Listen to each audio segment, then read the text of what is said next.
there it is. Here Hope we everyone go. enjoyed the new intro we got. That's right. How's everyone been since last week? Good? It's been pretty good. Just, working 9 to 5. Feeling more like sick now.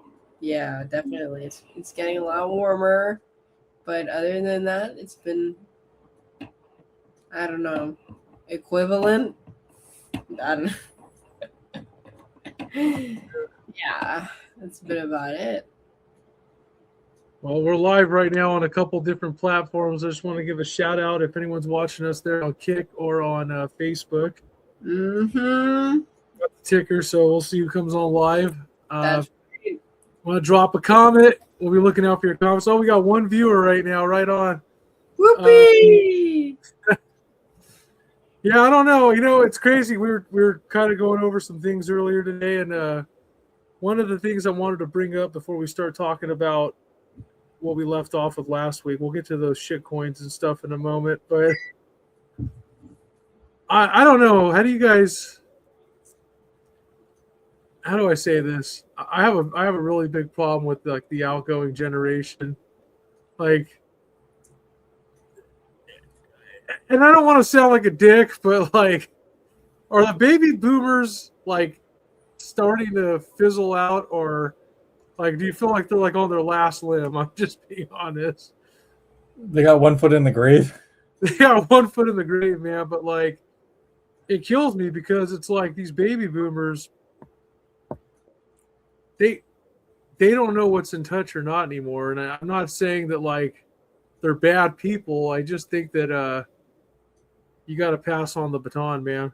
Absolutely. And I think that's a big generational thing that a lot of communities have to deal with, where the people that have been running the show for a very long time need to figure out a way or like a better sort of packaging that is able to be moved from one generation to the next. Like, I feel like, especially in the Jewish sense, they're always talking about, what is it, Lador Vador, from generation to generation. I think there's a lot of talk about that. But I think that the way in which it's actually like moved from generation to generation isn't actually done very well. And I understand that. I think it can be very uncomfortable also, because when you move the baton from one person to another, one generation to another, you also cede a lot of autonomy and control over something that you're used to running and used to doing, which can be incredibly scary and can also be like a admission of like, well, I'm getting older. I'm becoming more vulnerable, I'm becoming something that I didn't think I could become or wasn't thinking about for a very long time until it happens. And I think that aging process is something a lot of people don't talk about. Yeah, I mean it's sad though, because it's like they tell you that life starts at 40, but they don't like hand you the tools like, hey, Oh, hell no. At some point you're gonna have to pass this shit on to somebody else, right? Like, I don't know. And a lot of those boomers, like, they don't ask for help. They don't like.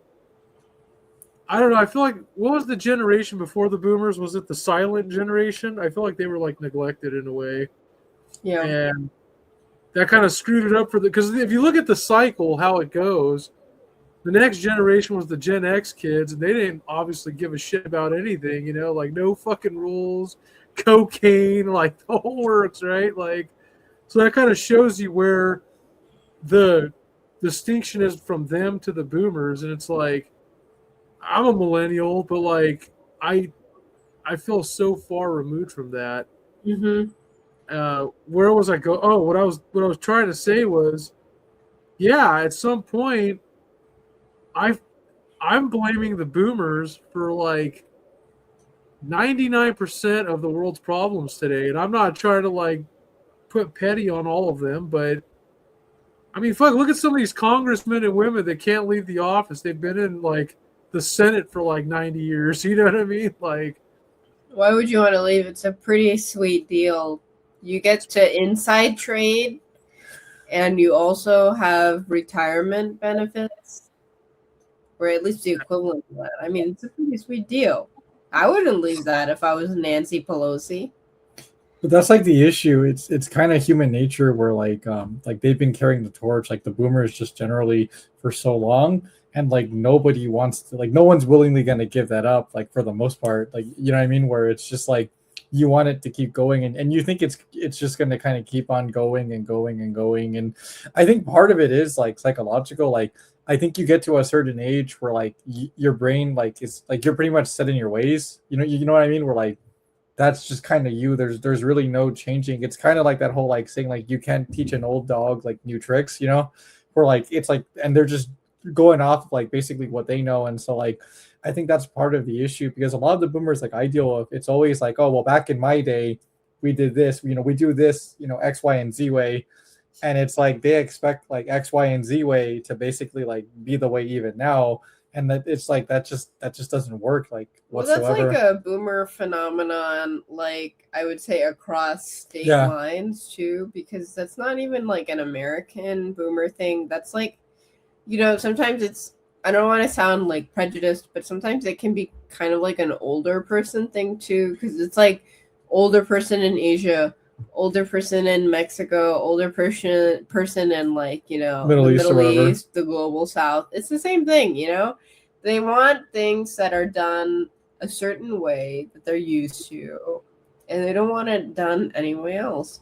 And I understand that too, because it's like, well, if that's the way that things have been going for you and that's worked for you, well, why wouldn't you want it to be done any way else, right? Like, I understand how that feels to have that sense of consistency. Well, not that I personally understand that. I think as a younger person, actually, we're like subjected to more of the world than any other demographic like group of people.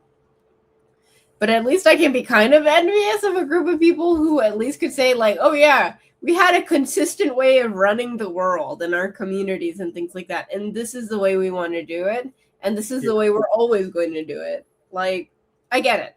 I really understand that. But things are changing. A lot of this also goes back to like what we were, kind of discussing before we came on is people don't want to take accountability for the shit that they've caused, because you got to remember, since civil rights was enacted, like there's a lot of shit that came with that these folks don't want to take accountability for. But I'm not going to even go there. We know what it is. I just don't like the fact that these are the same folks that want to bitch about back in my day, but they can't accept the fact on like, well, maybe I could fix what's wrong right now. You know what I mean? And like for too long, I've seen that kind of behavior. I don't know, man. Like I said, I got nothing against the older generation. I mean, I'm around old people all the time, but it's like the boomers, man, they fucking, there's an old saying, someday you'll have to answer to somebody, and I think that day's fucking coming. You know what I mean? Like, oh yeah. I don't know. How will you do that? It's all wisdom, I think, at the end of the day, and I think that a lot of people delude themselves into thinking that, well, I won't see the consequence of my actions, whether that be like immediate and personal or larger on like the sociological scale. And then when those consequences happen, people like to feel incredulous and confused about what happens afterwards in a way to kind of exonerate themselves from it and to distance themselves from what has happened. To say that, well, I mean, I only played a part in all the positive things that happened afterwards, only the positive things and not necessarily the negative. And it's all like, a learning kind of moment too. What do you think? Yeah, and it's, I'm sorry, go ahead. I was just gonna say, like, it's kind of like that saying, like victory has like 100 fathers and defeat is an orphan. Like they only really want to claim like the good stuff, and then like even then, like a lot of the good stuff only really benefited like them, right? And so like it's just like this whole like way of like thinking, and it's like this mindset that's just like so foreign, I think, to anyone that's like like millennial and like younger, where it's like we didn't grow up with that stability. We didn't grow up like basically getting bailed out, getting all this sort of like all these sort of like benefits kind of heaped up on us. You know what I mean? It's like a completely sort of alien mentality to all of us. No, I mean, I totally agree with that. Like, I think that what it is too is like, I mean, I belong to like several organizations, and like, there's been so many times where it's sad. Like, I feel like I'm not pushing people out, but like, I kind of have to like escort them to their quote unquote retirement, essentially, because it's like, as you know, you get older, your cognitive functions start going down, and like you're not able to remember certain things anymore, and it's sad. It's like, it's not elder abuse, but it's like, fuck, man, like I can't watch your decline like right in front of me. You know what I mean? Like, I got to do something about that.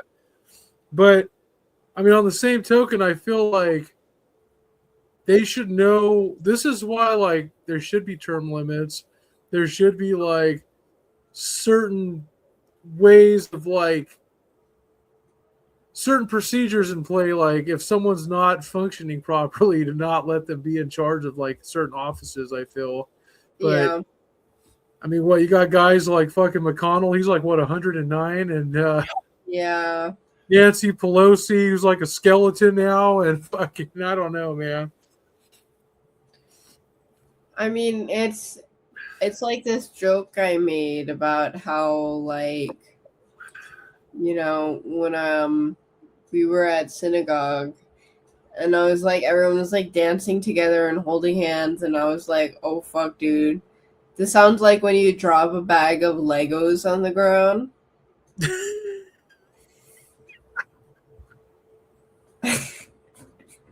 Oh, And then I felt really bad when I like made that joke, because I was like, oh man, like, I'm sorry, but like, you know, you can't help but feel like a certain kind of way about all this, where it's like, I think there's a very strong sense of unwillingness for older folks to pass that baton, whether that be through power or responsibility or whatever it is, you know, to younger folks, right?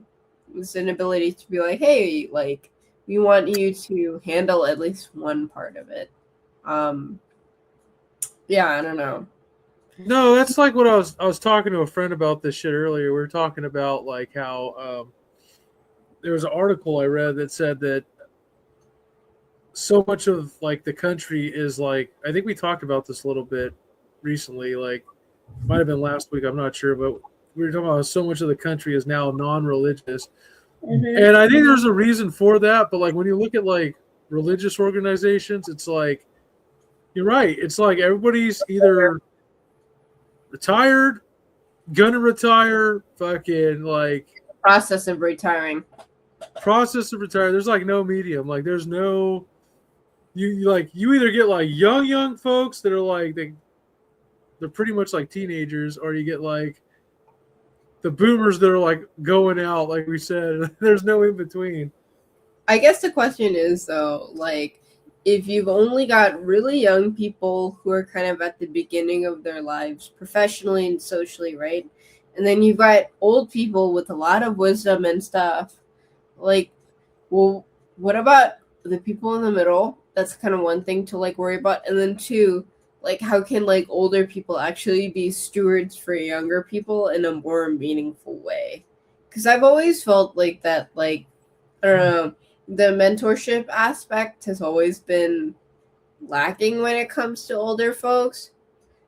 I don't know, like, where people are very like established in their own lives, but once they're kind of established, you don't really care about anyone else. You know what I mean? No, I feel it. I think that I don't know.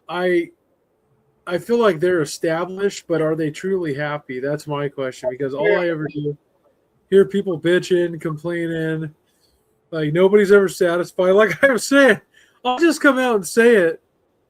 I said it to you guys earlier before the show started, like, that doesn't give them a right to be dicks. I mean, Absolutely. that's what they're doing. They're just basically being a bunch of dicks, and I'm like, what the fuck, man? You deserve this. I Yeah, know. and then they get all like offended, like, why are you talking to me like that? I'm like, no, it's like you don't have to be an asshole, man. Like if you give respect, it's gonna come back to you. Like that's how I work, but I don't know. Absolutely. I mean, I think also like people's behaviors, it's like a lifetime of shaped behaviors, especially boomers. That's a really unique generation that they've received a lot of like things in life, right? Like that post Vietnam War economic boost, and like rapid industrialization of the United States post World War II, stuff like that I think millennials and Gen Zers haven't been able to benefit from. I mean, fuck, dude. The only like cultural legacy we've really been affected by is the '08 crisis. 9/11. Yeah, 9/11. Yeah, Yeah. exactly. 9/11 and the '08 crisis. And like, I think that we've done a pretty good job, all things considered, being positive with what's been given to us historically and culturally. And so I don't know. It's like, bro, cut us some slack. Like, please help us out. But I think a lot of it too is like the culture of millennials and Gen Zers, where it's like, I don't care about like the older population. I don't care about like my parents or my parents' generation. Like, let's cut them off. Is actually a cultural remnant of like the boomers, where it's like, well, if they don't feel like they directly benefit us in any way, well, let's cut them off. That's a very like civil rights era hippy dippy kind of thing to do. You know what I mean, though? And I think it's kind of trickled down to like our like sort of younger people, whatever culture. I don't know. What do you think about that? I mean, I think it also depends because like kind of go back to like what you were saying, Derek. When I talk to boomers, like personally, it's rarely pleasant. I will say like maybe out of 10 times, it's like maybe 1 or 2 times, it's like they're like really chill or cool people to talk to, and then like, Other times it's super annoying. well, yeah, or like at best they're annoying, or it's like they're just really really rude. And I always kind of can't help but wonder like when you were young, like like were you like this like too? Like was this a thing? And so like you also hear all these horror stories where it's like the boomers will kick their kids out like at 18 when like you don't have like anything really like professionally going for you. Like you're actually at like a very like precarious like time of your life, and like then they'll throw just you get out. kicked out, and it's like, what do you do with that? And in a lot of ways, it sets you up for debt, failure. Failure, student loan debt, all that. Yeah, and so I always like I can kind of get it when like the younger generation is like, oh, like cut the parents off and like so on and so forth, especially if it's kind of this contentious sort of like relationship. I mean, can we really, as Gen Z people though, say it's about cutting parents off when it's like boomers are more like the parents of Gen Xers, and in some ways like Gen Xers too, they're like they kind of fall prey to the same behavioral issues as boomers do too, to be fair. I don't know. Yeah, I could see that. But I also feel like they're like they're kind of like very rebellious too. Oh yeah. I mean, but I also feel like Gen Xers, like as they're starting to boom, they're starting to become like those folks. Like, oh, the new generations. It's like, I mean, I think that's just a part of life. Like everyone kind of gets there at some point. Oh yeah. Yeah. But I mean, fuck, like. There's a lot of fucking complaining, like from like 1980, like backwards, man. Like I just feel like it's unnecessary bullshit too. Like a lot of the shit that like the boomers are bitching about. I don't know. Maybe to them it's still real. Like you were talking about, like coming back from Vietnam and like all this crazy shit they went through. I mean, come on, man. Like look at the last 25 years. I mean. We've seen the towers come down, fucking COVID, Ebola, all this bullshit going on. And, like, we're still here. I mean, I don't think anyone's really fucked up from all that stuff, right? I mean, we're still figuring it out. We're still, trudging along. I don't know. I think that, like, it's fuck. I think The a way I lot look- of it too is we're like kind of the first couple of generations to deal with globalization and its impacts. Consequences. The consequences of globalization, both positive and negative. Positive in the sense that we have access to global markets like, I don't know, China and the rest of the world. Negative in the sense that now we're subject to all of the other forces in the rest of the world, right? And you can kind of ascertain that like kind of difference too by like the way that people respond when you ask them about like 9/11. In my experience, I have a lot of like family friends and stuff, you know, who have very interesting answers when I ask them, well, where were you and what were you doing during 9/11? And a lot of them were like, you know, in different points in their lives, like as to what they were doing in 9/11. I don't know. What do you think about that? It's an interesting point on that topic. What were you doing during 9/11? 9/11. Yeah, Derek? what were you doing during 9/11? Because I was a I was- fetus. I was in fucking oh gosh, what was I? 12? Shit, now you got me guess my own age here. Yeah, I was in 7th grade. Yeah, I was in 7th grade. That's right. Now I'm thinking right. TV. And like, did you What's watch? Did you watch it live? Was your No, I teacher- was. Oh my god, the Tao people. Yeah, they just kept playing the towel people. They just kept playing that shit over and over and fucking over. And like, I was like, all right, it's like fucking, it's like I was a baby, but like I remember they kept talking about like this earthquake in '89. Like they just kept showing the same fucking footage. One. Yeah, I was like on a loop all day. I was like, all right, I get it. Like I got to get the fuck away from TV for a little bit, right? So like, I'm over there trying to take a walk, and then like, I know it's weird, man, because like, I mean, when I was there, I mean, fuck, how old were you guys when that shit happened? Like I think I was still in gestation. Wait. Oh, I think I was like floating around in amniotic fluid. no. It happened in 2001. Seriously? Oh fuck! No, I'm fucking I'm joking around, dude. I was like 1 year old. Yeah, I was same. like rolling around and shitting myself, you know. I don't think a Whoa. baby was around saying 9/11. Exactly. Like, Yeah, you guys make me feel old as fuck, man. Oh, like, oh. I mean, No. it's funny because my parents, you know, when they talk about 9/11, all they can think about is, oh my god, did you know that like one of our guys, like ethnic group, was like there working as a janitor inside of the Twin Towers? That's like that's their link to 9/11. Oh my god, did you know that like an Asian guy worked in the Twin Towers during There was an Asian janitor that worked in there. janitor that worked during 9/11, and I'm like, that's what you guys got from 9/11. That was your takeaway. That Your only was- takeaway. That was your only takeaway from 9/11. and you guys were above the age of 18 when 9/11 happened. Like, come on, man. Like, what? Like, that was your takeaway from 9/11? Okay. It was fucking nuts. You know, honestly, I felt bad because I remember reading these articles in the paper because at the time I just moved out this way to the valley, and I'm going to a whole new school with whole new kids. I don't even fucking know, and like this shit happens. But it was crazy because I remember there was a lot of fucking like, I guess you could call it racism. Like weird fucking racism that started to come out of this shit. Like it was weird, like because everyone was cool. Like at first, like everyone was like, "Oh, we got to unite." Like everybody was like in solidarity, and I'm like, okay, like I don't think they're gonna come over to the Central Valley, but fuck if they did, whatever, right? Like I mean, let's go. But so everybody was in solidarity, and then like I remember reading this article. Fuck, I wish I have to go like try to find it somewhere, but. There was this what do they call those? What's their ethno group?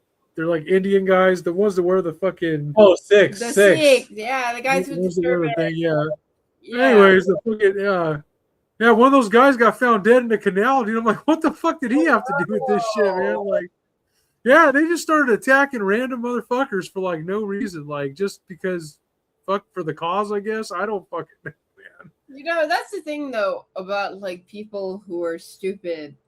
It's like people who are stupid and do shit like that. It's like you could put your energy and your emotions into something productive, but then you decide to do that and you don't even bother to like read up on, wait a second, actually Muslims actually hunted after Sikh people and like persecuted actively Sikh people in India, from what I understand.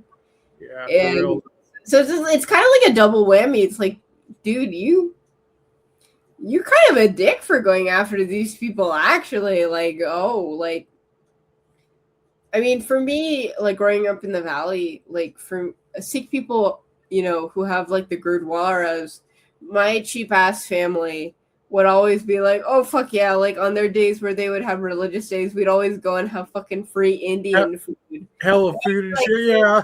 in buffet or whatever with the Sikh dudes, and so like, with them being targeted with all of like the post 9/11 stuff, it was always really sad because it would always be like, oh man, why are you guys going after the free Indian buffet people? No, that's fucking crazy, man. And like I mean, fuck, I guess I got the last laugh. I feel like fucking there's like an Indian on every corner now, man. Like I shout know. out to shout out to the Indian folks out there who are fucking doing big things. Dude, yeah, doing big things at like local liquor stores with like Dodge Challengers. I love those guys. They're very big jats. Or what? Big jats. Big chance. You No, know it's No, it's fucking nuts because it's like you go back to 2000. Like, I don't know, at least when I was growing up, like I remember like you could, if I got a time machine right now, went back to 2001 and like I asked people like, hey man, you want to go have some hot tub chicken time curry? company. Yeah, you want to have some masala for dinner? Like, what the fuck do you say about my mama? Like, they didn't have no fucking Indian restaurants. It was all it was fucking liquor stores and cabs. That was it, right? Oh, and the ice cream man. Ice cream man shit's still around, right? But like now they're fucking like they got everything. They got restaurants. Fucking, they all do Uber. A lot of them do. They're taking over big, but good for them. Fuck it. You know what? Hey, they stick together. I can respect somebody who sticks together, right? Like I agree. I mean, like, seriously though, when I look at communities who stick together and like do their own shit, I mean, like, that's admirable. Because I come from a community where we can barely get our own shit together. Everyone's fucking fighting with each other. Everyone's got a big ass fucking opinion for no fucking reason too. Like, I would get it if people have big opinions, if they're gonna do something about it, but there's definitely some people where it's like they have a big opinion just to have a big opinion, and then they do nothing with it. And then it's like, wow, you had a lot to say, but you didn't want to do anything with that. Like, you didn't want to do anything with that. Okay, where was that effort when it came to anything else that you were talking about? You know what I mean? Yeah, that's why I don't really give a fuck what anyone has to say. Like, if I'm gonna do some shit, I'm just gonna do it. Like, That's I'll so deal real. with the consequence later. Oh yeah. And like, I'm definitely not taking any advice from no boomer or nothing like that. That's for sure. That's so real. I mean, shout out to my Indian people because I love curry buffets and I love the free Gurdwara like food, The like free dinner. Gurdwara food. Yeah, I mean that's so it's cool, like the Jakwara or whatever project or whatever where they go like clean the highways. I mean it's so chill. I love it. It's a positive influence, Like I remember, I think there was like one event we went to, right, where there was like a bunch of Sikh people, yeah. right, and they were saying that like, oh yeah, we have like like Sikh people were the first people for the Second Amendment because they had the kirtan or whatever it was called, like the knife. Yeah, it's like they give you it's like a knife or like a sword. It's kind of long and It's like epic. I know like historically they needed it because like the Hindus would attack them. So Right. like you know like if like in ancient times you'd actually kind of like want that. Right. What? There was some kind of civil beef going on between the Yeah, Indian cultures. Or what? I mean, Indian beef is one way to put it. Maybe chicken. Or not to put it, yeah, because I think you're gonna piss people off saying anything about the cows. Sorry, guys. I didn't mean it that way. But yeah, they're a really cool like group of people. I have a good friend from college who's Sikh, and her whole thing was like she wanted to be a physician's assistant. She became a physician's assistant, and now she's a physician's assistant in the middle of nowhere doing her thing, and that's like a very righteous, you know. And I think Jewish people talk about a lot about this idea about like righteousness and practice and righteousness, and I think that like the irony being that like a lot of groups do that sense Oh a yeah. lot more intuitively than like you know what I mean, like Jewish people do, converts or otherwise. Like I don't know. Speaking of like the Jewish culture, you guys been following this guy Rabbi Shmuley? You know who that is? Yeah. This shit on Instagram. I've been watching this dude for a while now. I'm like, what? Is he a real rabbi or is that just bullshit? I don't know. I think it's from what I can tell he is, but I don't know. He's always on some shit. I don't know. I gotta catch up with that guy one of these days. He's very Los Angeles rabbi. To try to get him on the show. No, that's right. No, yeah, but as far as like the Indians go, like I said, I mean, fuck, like it's crazy. Like they've actually, I haven't been to the Gurdwara or nothing like that. I mean, I've had Indian food before. I've had my fair share. It's good stuff, but I can't eat a whole lot of it, to be honest with you. I feel it though. I think I don't know. I had a lot of good friends growing up that were from that community, and so it's always been pretty chill for me. But like I guess the way that I see it is like you see how like put together certain groups are with like how they deal with certain situations, and it's like, oh dude, that's pretty cool. Like I don't know how you guys are like, how do you guys get your ducks in a row? You can't help but like think about that. Like how is it that everyone has their shit together and is aligned on certain kinds of topics, and then you see like your own community and it's like, oh, like, well, bro, can we like agree on one thing, just one thing? Like, I feel like I don't know. I feel like we're distant, but we're not so distant because I feel like cultures do share similarities. Like, we're just talking about Indian people and like they drink this drink. It's called kava, and this shit fucks you up. I've had it before. I've been to a couple parties. They got their like little wooden bowls, and everybody's just like, yeah, like all these like Samoans. And, like, but yeah, I was gonna say my dad was from the islands, and they did that shit too. They it's a Polynesian thing, right? So it's like, right.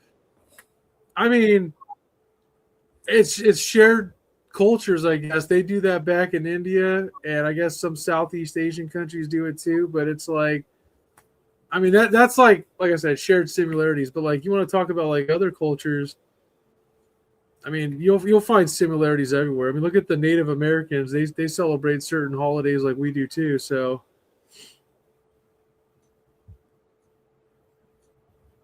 yeah, that's true.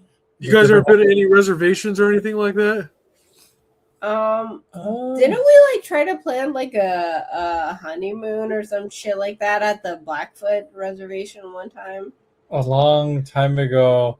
Never been to like a real reservation, like except like just kind of driving through some of the casinos, but like okay. I have a completely different experience with that because my aunt used to be the executive chef for a big Indian casino back in the valley. And her thing was basically, well, I wouldn't say I grew up on, but I definitely had a lot of exposure to Native American life within that area surrounding the casino. And I will say one thing, dude, the gas is hella cheap. The gas is hella cheap, dude. Like, you can go there and get pretty good, decent amount, like, of fuel. But Yeah, also, what's fascinating, too, is, like, a lot of people's lives can be subsidized sometimes, but sometimes having your life subsidized isn't that great of a thing, too. Because then it's really difficult to see what's outside of, your community and your world. And that can be kind of a sort of like point of difficulty too. So a lot of like these reservations deal with issues of addiction, especially to alcohol and other drugs. And then at my previous job as a firefighter, I had a lot of people who were former firefighters on the Indian reservation down in Southern California, like I would say like Temecula area. And they had a lot of patients who had issues with drug addiction, and a lot of it is because they were given a check every month, to subsidize their lifestyle. Like, you wouldn't know, these dudes look like Mexican dudes going down to San Diego, having shit, and they're literally Native American. You would never know. And he would be like, and I hated it too because he was such a stupid ass too. He'd be like, I was a firefighter down there, if I had a check every month, I would be a streamer playing video games every month. I'd be a streamer playing video games every month, and that's what I would do all day. And I was like, bro, you didn't learn anything from your experiences there, man. Like, that's what you got. Like, oh, if you got like a check every month, you'd be a video game streamer. Come freaking on, man. Come on. No, they got fuck that. Like I can't. I've never gone to the reservation. It's a fun place. I mean, but it's crazy to me because, like, if you actually look at a map of the whole U.S., there's so many different fucking tribes out there. I think, Absolutely. like, on my mom's side, we got Navajo or one of those, like, Arizona-based tribes. And I'm like, I know nothing about that shit. But, like, I've always kind of wanted to go check it out, like, just to see, like, what they do there. Like, see their powwows, like what kind of like food they're serving up, But my thing is like, are they prejudiced? That's my first thing. Like, are we gonna like if we walked on there, would they let us on the land, or are they gonna be like, get the fuck out of here? Like, it depends. I think it depends on the area.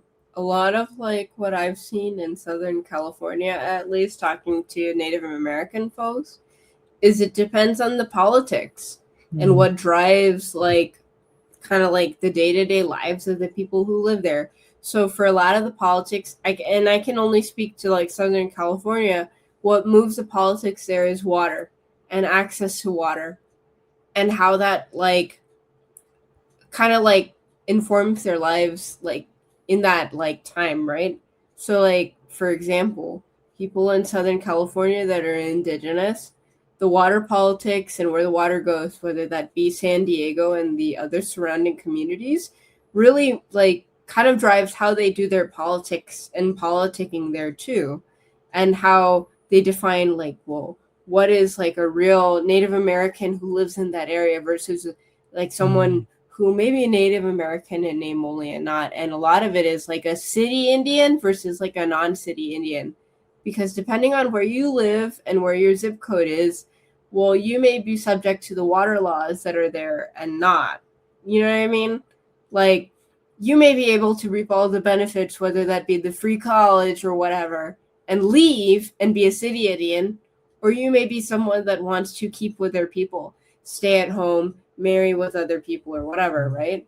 I used to have a frequent flyer at the Native American reservation would tell me all about this stuff. And I would be like, dude, that's fucking crazy. And you know what's crazy too? She hella loved like fuck, what was those guys called? Guantanamo Bay, Harold and Kumar. She hella loved Harold and Kumar, dude. She would not shut up about Harold and Kumar. That was like her favorite thing ever. But yeah, it's a great movie. But yeah, like when I think about like Native American people, like I don't think about like someone who's like removed from space and time. I think about people who are like that, where they're in the here and now and are affected by like these policies about water, because that's what affects them. Especially in California, just generally, like the water rights, the rights to water, especially when it comes to indigenous tribes, is a big thing. But see, that's like, yeah, I get it. They're basically they're trying to claim rights to resources, which is great. For sure. Like I was telling you, like my dad, like, and I have always had this debate. My dad is like, rest his soul. He's gone now, but he when he was alive, he was always like, oh, I'm so proud to be fucking like Hawaiian and da da da. But then like I broke it down and I'm like, well, when you really break it down, like what the fuck is a Hawaiian? Because like his mother's Japanese and his father's Portuguese. Like what the fuck really is a true Hawaiian? Like if you really break it down, these people like that say that they're like indigenous, like I get it. There's like, what do they call it? There's like those pacts that happen, like those it's kind of like a conversion process if you look at it. An agreement. But then, yeah, it's like an agreement, and then like you get rights to the land and you get considered one of the tribe, right? But my other thing is like, well, when you really break it down, like what is a true quote unquote like member of that tribe? Like, do they really have that, or is it all just like ideologies and like people congregating together? You know what I mean? Like as a people. It's hard to say sometimes. Because I mean, if you look at natives, it's kind of the same thing, right? Oh yeah, for sure.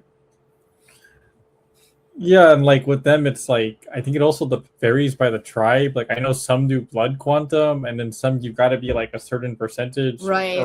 And so like I know like the ones that like, or I think just generally all of them at a certain point like down the line, like most won't qualify because like they're like there's like a lot of like interracial that happens, and so like they get less and less like I know there's situations where like maybe the parents are considered like, let's say, part of the Navajo tribe, for example. Yeah. And so it just gets kind of weird, and like at a certain point it just gets kind of like very eugenicist-y and stuff. But yeah, I don't know. I get your point though, where it's like at what sort of point like do we even like start to consider people experiences? Yeah, like that's kind of where I was going with that. Like, who is still considered a true, like, original member of this, the tribe or whatever? I don't know. Maybe I'm overthinking it. It was just something I always thought about for the longest time. Like, I hear all these people saying like they're Hawaiian and stuff. I'm not dissing Hawaiian people or nothing, but it's like, well, what is a Hawaiian? Tell me what it is first. You know what I mean? Like, because like when I got cousins over here that are like Puerto Rican and they're saying they're Hawaiian, I'm like, well, yeah, you're an islander, but you're from fucking Puerto Rico. You know what I mean? You're not fucking Hawaiian. Like, what are you talking about? Like, and then people start getting all offensive over that kind of stuff too. Like, they get really defensive. People keep track of changes that have real legitimate kind of like, I guess, like state kind of consequences, right? Where both like money and like identity and all these kinds of big things are kind of on the line. I think that's kind of the real question, right? Where at the end of the day, does like the money, as perverted as that sounds, where does the money and the resources go to people where their identity is changing because they live in places and lands where resources are always being fought over, where ideas of who they are being fought over all the time? I think that's kind of a big question to think about. I sound like a fucking annoying ass liberal arts professor. No, you're good. We love that shit. We do, because it's like, it's necessary. We got to ask these questions. And I'm not tripping off these liberal art teachers in these campuses. What's up with that shit? Like, are campuses ever going to like start? I don't know. I shouldn't like knock on fucking campuses because I haven't gone to one in so long.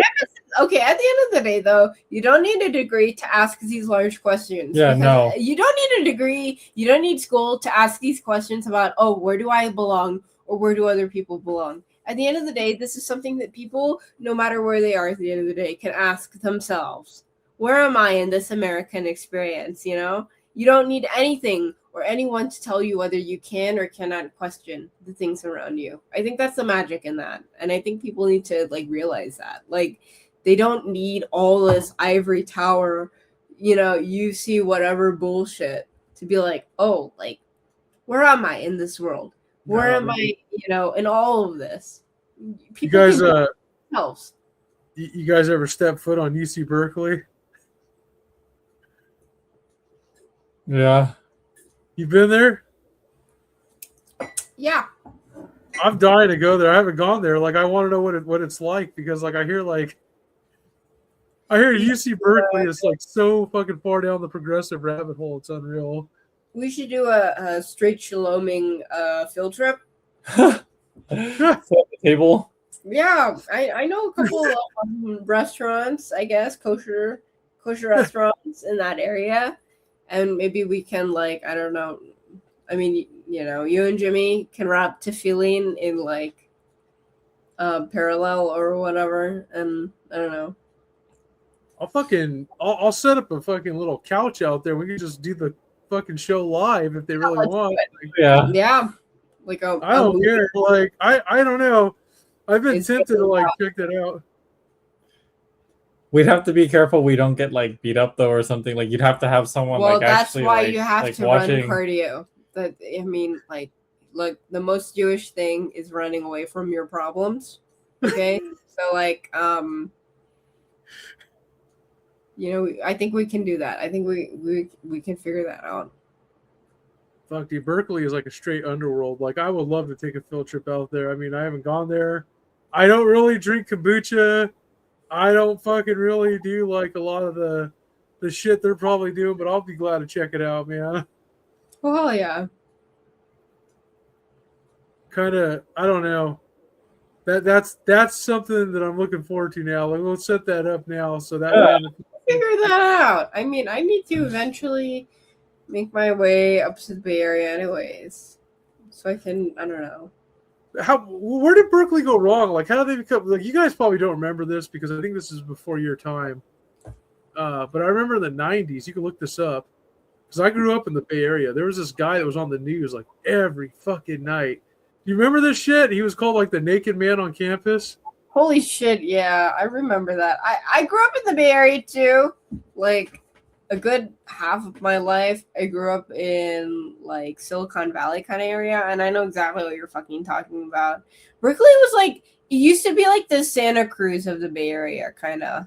You know what I mean? Like, just a weird hippy dippy kind of place. And I don't really know where it changed. I feel like the synergy kind of happened where the culture with Stanford kind of started to synthesize. Like, they started to kind of like mix a little bit, Because before that, Berkeley kind of felt more like a Santa Cruz kind of deal. Like, everyone was chill. Everyone was like, whatever, right? Like, smart but chill and like, figuring it out.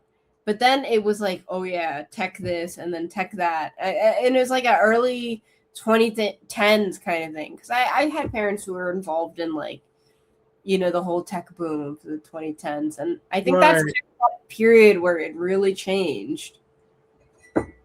My question is, like, when did it turn into fucking like Mad Max Thunderdome over there? Like, I feel like it's what happened? I mean, like, I don't know. Like, I feel like it felt sort of abrupt when that stuff sort of happened. It just kind of came out of nowhere. It used to be just kind of like a chill, oddball kind of place. I think it's, what were you saying?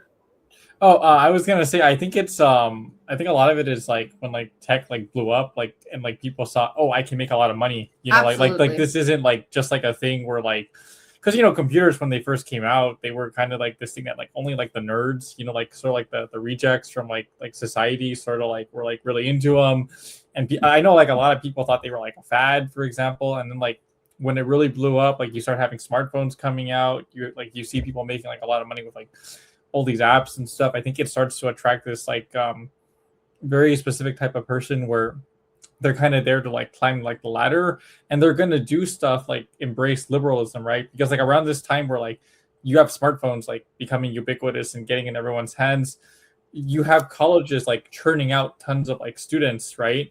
And so it devalues the degree, like your degree, like back in the day, like like when the boomers were around, to kind of go back to that, if you went to college, like going to college was like a big thing, and like your degree was much more valuable because a lot of people didn't go to college, like you didn't have to go to college to like have a life, have a family. So very few people went, like compared to like now. So your degree like had more value. And then cut to like, the tech boom and everything, and like colleges are like pushing, like I'm sure like you can remember this too, like 10 years ago everyone was like, you need to go to college and like become like a programmer, and like you're gonna make six figures, that's how you're Yep. gonna like get ahead. And Yeah. that's what was shoved down people's throats. And so like you have all these people going, and like it's like simple supply and demand. There's too many degrees, right? And so people like they start looking for other ways, especially like when like you get out of college and like you have the same degree as everybody else, basically the same sort of resume as everybody else, right? It's kind of cookie cutter.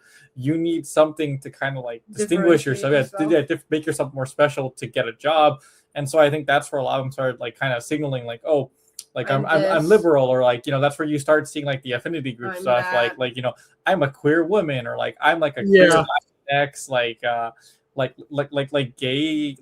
a cisgender fucking helicopter, like fuck, man, like yeah. And like at a certain stage, it kind of becomes like like in Pokemon, like you collect the badges, you gotta like it's like that, you're collecting all these like badges, and like but like in a way it is helping you, like you are getting ahead, at least like kind of during that, in that way.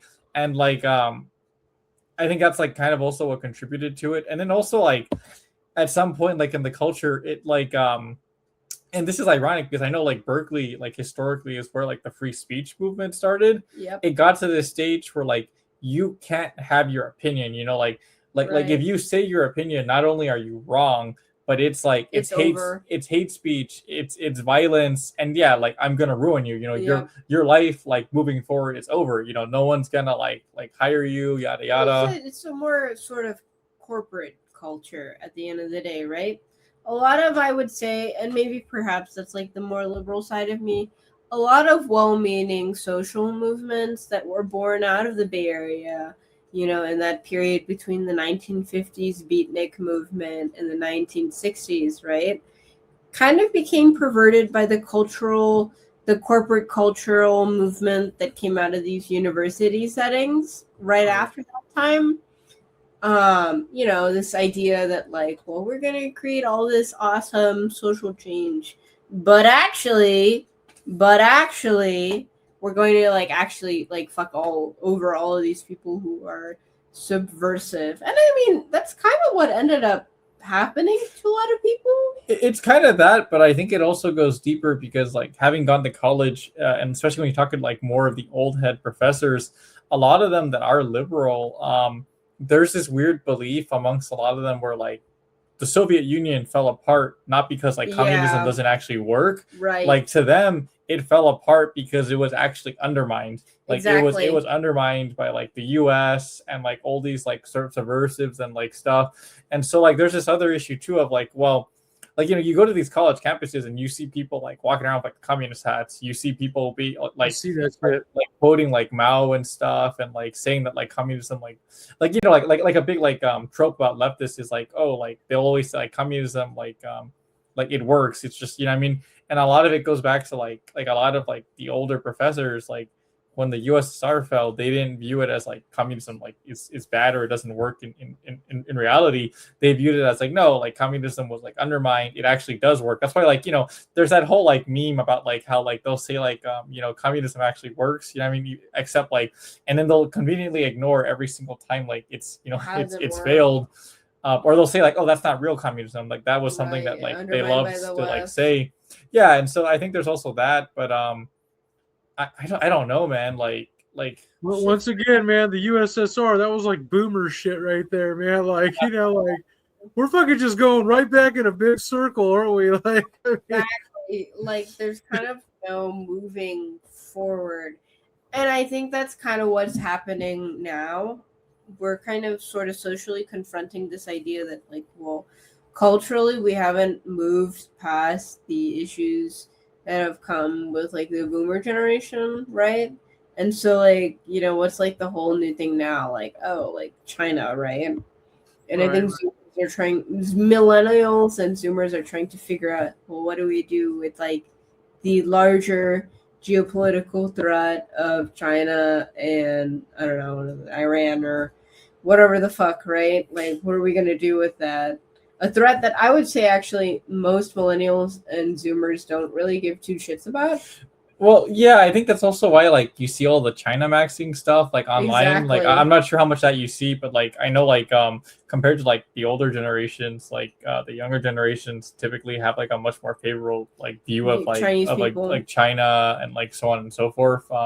Versus like the boomers where they have this sort of like Right. Red Dawn like mentality. You know what I mean? Exactly. Well, exactly, but honestly, the media really feeds into that bullshit. Like I remember I was talking with, I think I was talking with Zeppin, and I know we brought him up. He's not even on this show, but we brought him up. But Vegan Zionist. no, the biggest, but he brought this shit up to me one time, and he had a really strong point, and I didn't even think about this. Like, if you watch the Fox News or you watch CNN or whatever network, CBS, MSNBC, it doesn't fucking matter. You notice their commercials when they come on.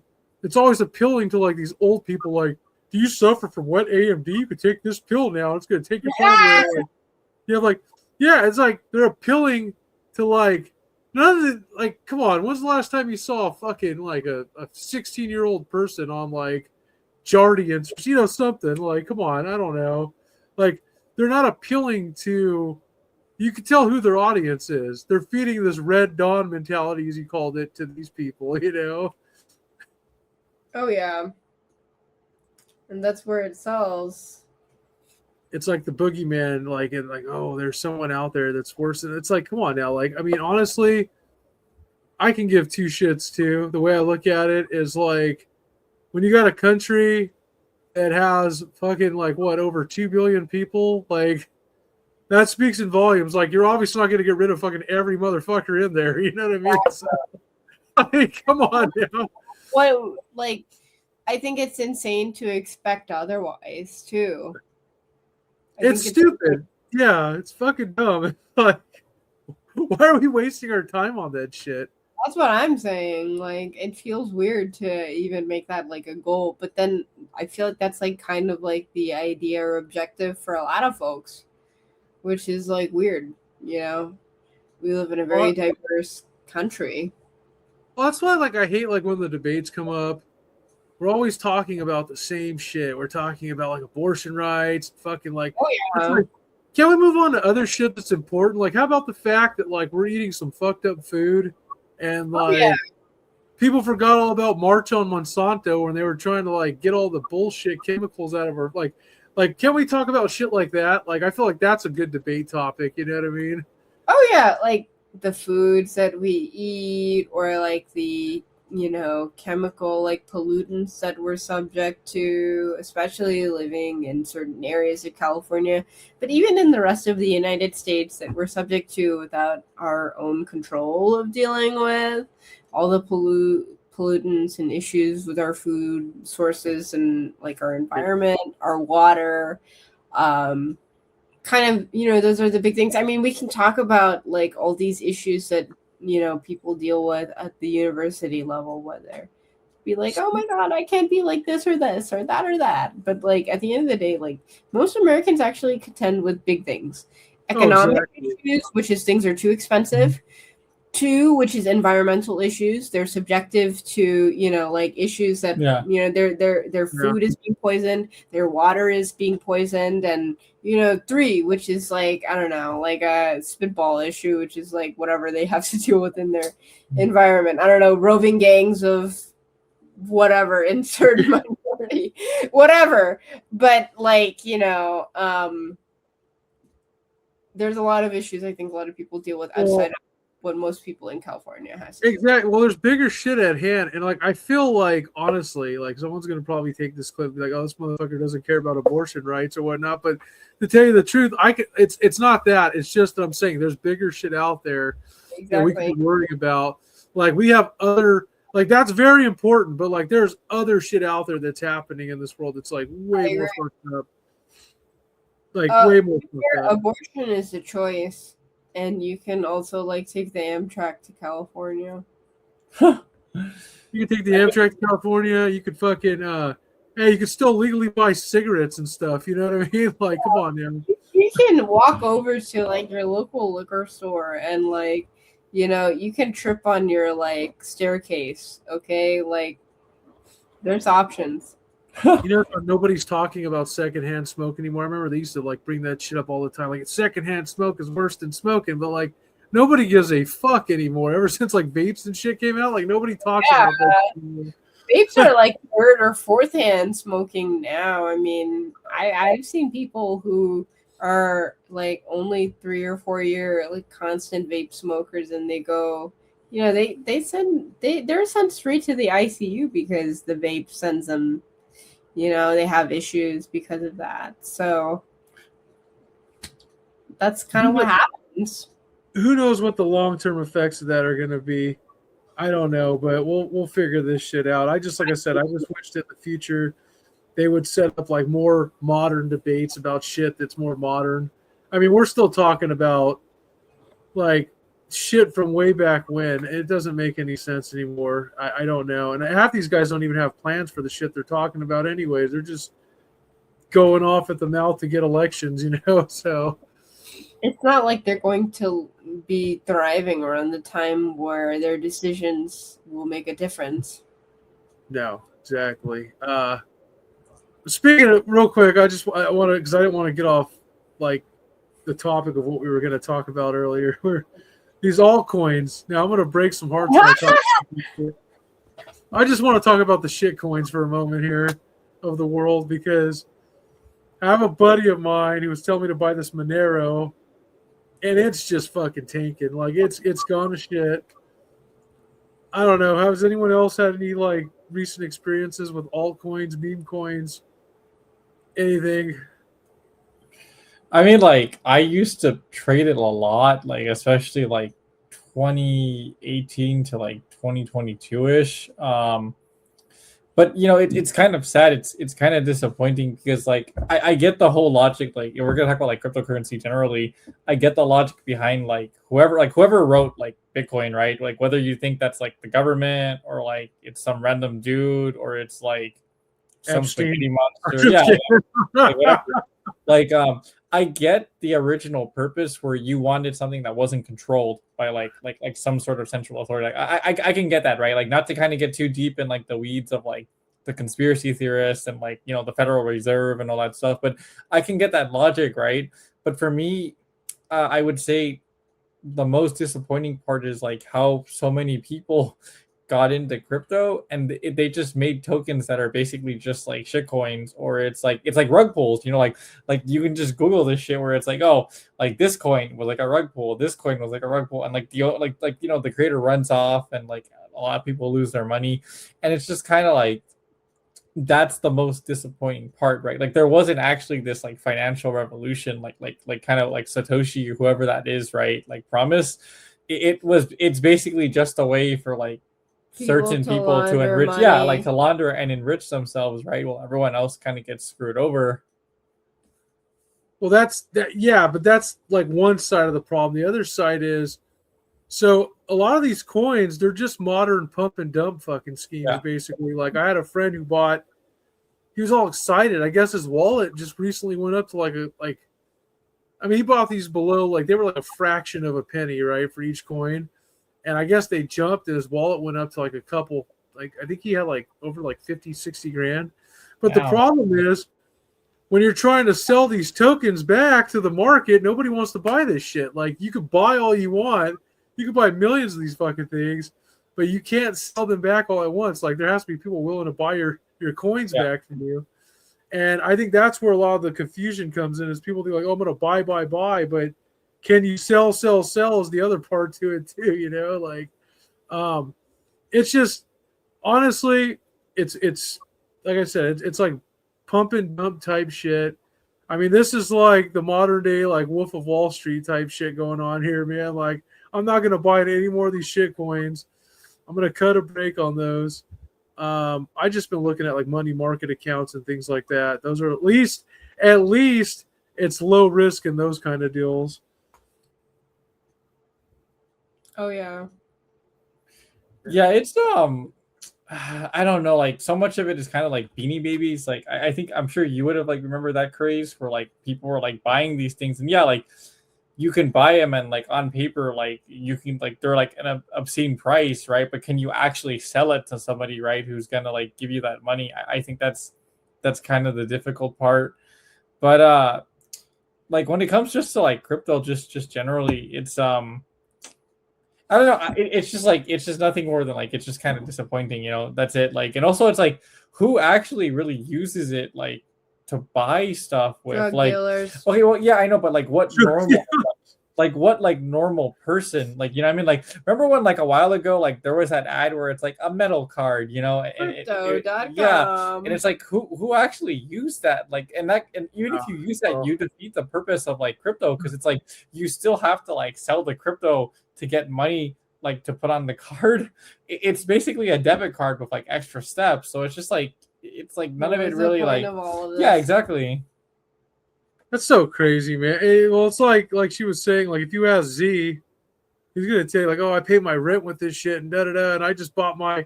There's a restaurant I go to now that they only accept crypto, and I'm like, that's so fucking shady, man. Like, what the fuck are they really doing behind those counters, man? Like, weird.